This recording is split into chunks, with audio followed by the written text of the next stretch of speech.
Hello, everyone. I just wanted to come in and share with you all four genius tips to help you be more productive and get more things done in the morning.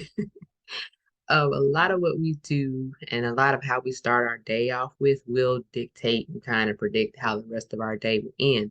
So it's good to get a good early jump start. And this might not be natural or normal for most of you all. Um, but it is something that could be very beneficial for you. And I know staying in that bed, sleeping in can feel good, but it can throw off the rest of your day. All right, so here are four tips to help you be more productive in the morning. First thing is to have a morning routine. You can't increase productivity during your day if you don't have a routine. If you're just kind of winging it every day, then yeah, probably won't get too far with that one. So with your morning routine, you want to do things like wake up at the same time every day, even if you're on vacation. And why do I say that? Because if you take a day off or go on vacation, and you start just sleeping and waking up whenever, it's hard to get back into your routine. So it's still good. You can still vacation, still relax, still have time to yourself and all that stuff. But still, try to keep that wake up time about the same. And even for my night shift workers, I get it. I understand. I used to work night shift when I practiced nursing. Um, for you, it'll be more in the afternoon time that you're coming home from work, you're showering, and I didn't really eat before I went back to sleep, but you might, but that can be an option. And then going to sleep and then waking up at the same time and trying to get things done before going back to work that night. So you can do the same tips, but just kind of switch it around to fit, if you work that night shift or evening hours. So yeah, wake up at the same time every day and avoid hitting the snooze button. Moment of truth. This morning, I had a real good sleep last night and so good that I did not want to wake up. And I hit that snooze button when my alarm went off at 6:30, and I didn't even end up waking up until 7:58 this morning. So I lost almost 90 minutes right there of my day. So when that alarm gets off, all goes off, you want to get up and turn it off. So some people I know to help them do that is they'll put their phone, or if you still use an alarm clock, they'll put it across the room, somewhere where it makes them have to get up out of the bed. Um, and another thing with getting up out of the bed, once you're up out of it, make it up because a lot of times you won't go back to sleep if your bed is already made. So that's something else, something quick, simple, and easy that you can do to help you stay up once that alarm goes off. And I know for me, like my room gets cold at times, so I'll keep a sweatshirt at the end of the bed and I'll put that on. So that now I'm sitting up. I don't have to worry about getting back under my blankets and getting cozy again and then falling back off to sleep. So it's just little adjustments that you could make to help yourself stay awake. And if you struggle waking up early, then you probably need to start going to bed earlier, like 10 or 11. And you want to start kind of preparing yourself to go to bed early instead of staying up late, watching TV, and then midnight turn the TV off, getting to bed, and expect to just fall asleep right away.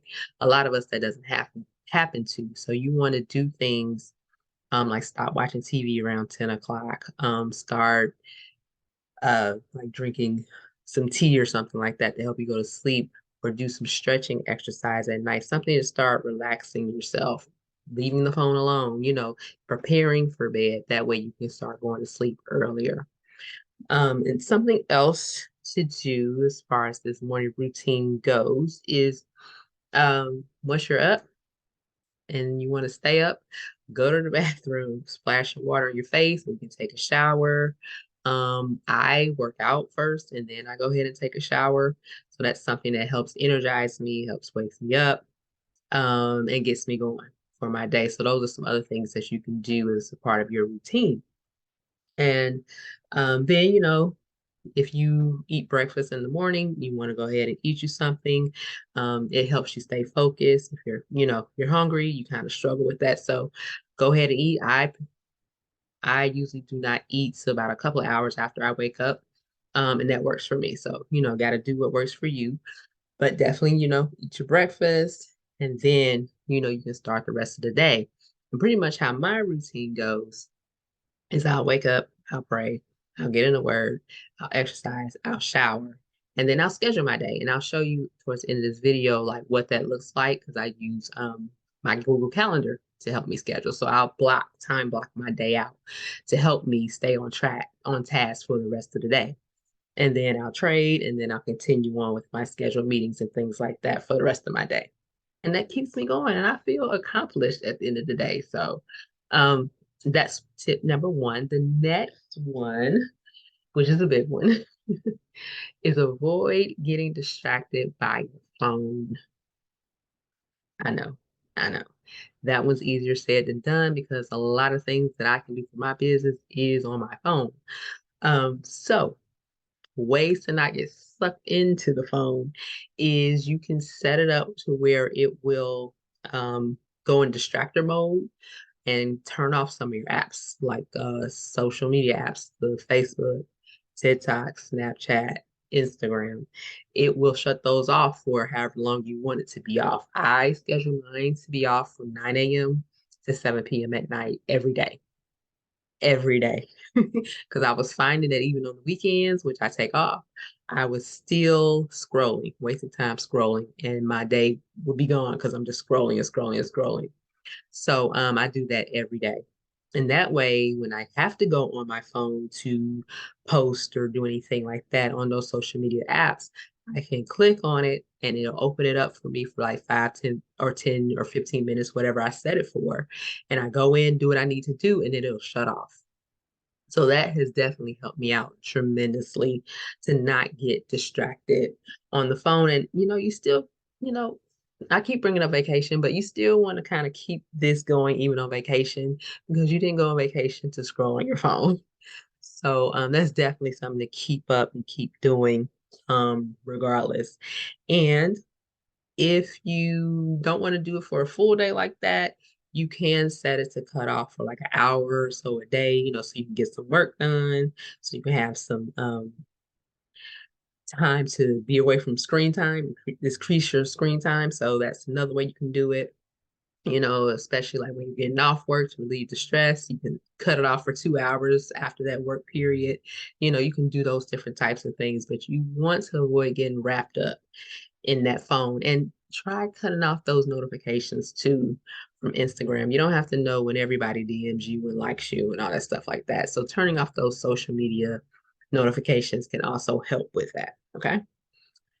The third thing, and I keep saying everything is big.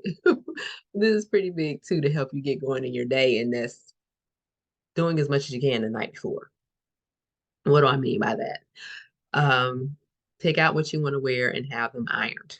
Have the clothes ironed the night before. That way, when you wake up and you do your morning routine, all you got to do is just put them on and you're not wasting time standing in your closet trying to figure out what you want to do, trying to find the least wrinkled thing that you can find so you can hurry up and throw it on and all that stuff like that. And especially to my parents, do this for yourself and for your children and pack your lunch for yourself and for your children. Because we don't want to also get wrapped up into constantly eating out and spending money and all that stuff like that. So have this stuff ready the night before. Help yourself out. That's pretty much all you're doing. You're helping yourself out. And you can also write out some priorities that you want to do for the next day. That way you can always be in that mindset. And under those big priorities, you can list small little tasks that you can do to help you finish and accomplish those things quickly throughout your day. And then you just check them off, check them off, check them off. Boom. And you'll feel accomplished and you'll realize the stuff that you want to get accomplished really doesn't take as much time as you thought. So that is something else you can definitely do. All right, so we got start your morning routine, which is waking up at the same time every day, um, not getting distracted in your phone, doing as much as you can the night before. And with that night before, make sure you're being realistic about the things that you can get done in the 24-hour period. Don't try to take on the whole world in one day. It's not going to work like that. Just chip away, chip away, chip away, doing smaller things, which will lead to you accomplishing big things in the long run. Okay. And then the last thing, which I kind of always leave off with, but it's important, have an accountability partner, someone that can hold you accountable with completing these tasks. Um, and that could be your spouse. You know, opposites do attract. So one of you all could be productive and organized, and the other one's not. So your spouse could be that accountability partner that you need to help you with these goals, help you with these tips to make you do more during the morning. Um, so yeah, get a friend, your spouse, whoever, someone that can help you stay on task, and help you celebrate as well that you have reached your goals. Um, because honestly, if this doesn't come naturally for you, it is a challenging thing to do. So it is good to have someone else in your corner. And you can definitely work with me because that's a lot of what I'm about is helping you be more productive, and helping you with your organization and time management skills. That stuff comes naturally to me. I had to do it all the time as a nurse, as an instructor in my business. So definitely something I can help you with. So make sure that you give yourself grace when you're doing this, because you might not be able to accomplish all these goals the first day you try. It might take a week or two, especially if it's something you're not accustomed to. And feel free and yeah, feel free to switch it up. Switch it up to a way that works for you. Like I had to switch things up for me. I realized because I was using Google Docs to write a lot of my daily goals and to-do list in, and it was fine, but it stopped working when I kept forgetting to go back and look at that list in my Google Docs. So what works for me now is my calendar. I use my calendar and I can go ahead and show you what that looks like. And that way, it kept me from having to download apps, and waste time learning how to use those apps. So pretty much here is like last month. So I put everything in my Google Calendar. I color code it. When I do block my day off like this, um, I can set it to alarm, whether 10 minutes before or 30 minutes before that task that I'm supposed to do. And it helps me remember, okay, stop what you're doing. Now it's time to flip to this. So this really does well to keep me on task. And you can see I don't even stop, even on the weekends, I still have stuff on there to do. So this has proven to work best for me. So it's like taking these tips and then making them your own is what I want you to do. That way you're taking ownership of it and you're more likely to stick with it. Okay. Um, so I hope these tips will help you stay on task, will help you become more productive, and help you achieve these goals that you have for yourself. Like I said earlier, this does help with building momentum. It helps you decrease the distractions, um, and it helps you be successful, which is what we all want to do is be successful. So if this helped you, please let me know how. Tell me what you've done to switch things up. Share your wins with me. You know, I always love to hear about your wins. And if you do want to work for me and need that added accountability, you can definitely DM me program or you can put it in the comments and I'll reach out to you and we'll schedule a discovery call and we'll go on from there. So I hope that you all have a great rest of your week and that is very productive. And I can't wait to hear about your wins. All right. Have a good day. Bye.